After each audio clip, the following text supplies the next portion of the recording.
So, you know a bit about us, the Vineyard. What would you want to say to us? So we're people who, have worship music and ministry in the Spirit, and some of the work we're doing right now is trying to tie some of these convictions we have into the historic nature of the church. Yes. So you get to interact with a lot of different kinds of churches, church groups. Yeah. What would you want to say to us in this work?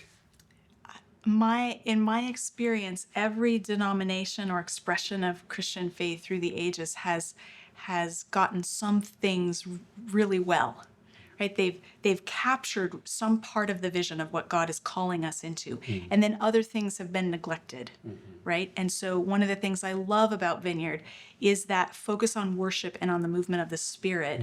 And I grew up in a context where that had been forgotten. And so for me, Vineyard is so refreshing because it's this return to the Spirit. Vineyard is probably not as attuned to this historic dimension of the church. This idea that we're not on our own doing our own thing, but we belong to each other, not just right now in this room, but we belong to the people of God through the ages. Yeah.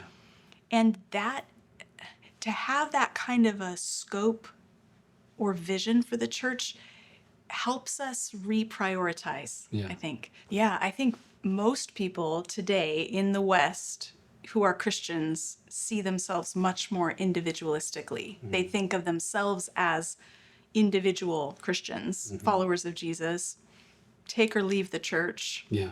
Whether you are connected in with a body of believers is less important. People think if I just believe the right things and I know where I'm going when I die, then I'm good to go. Yep.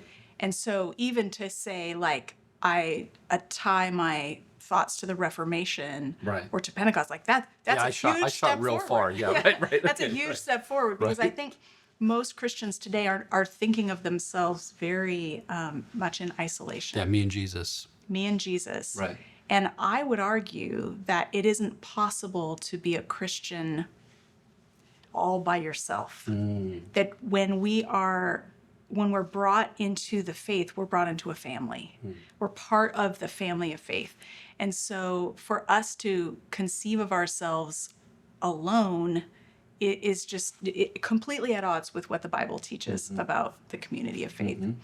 So in my first book, Bearing God's Name, I tried to help Christians understand it's not just you and Jesus in a closet and nobody should care what you do, but actually you're becoming part of a community that bears God's name. You've been stamped with his name.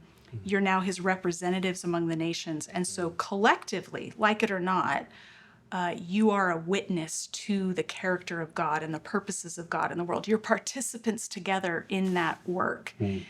And that's been really surprising for a lot of people who were maybe discipled into thinking of themselves as good to go as long as they've assented to certain doctrinal. Yeah, I believe these four things. These right. things, yeah. Right. Depending on which denomination, usually more than four. Okay.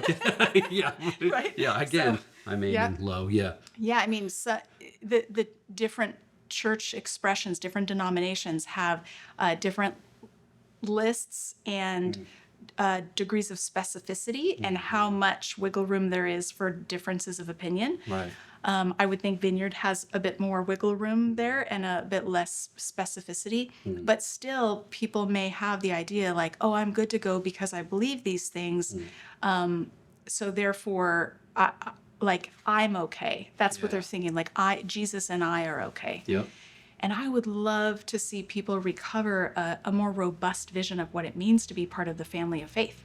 Because it isn't just about where we're going when we die. It's about who we are right now as a community.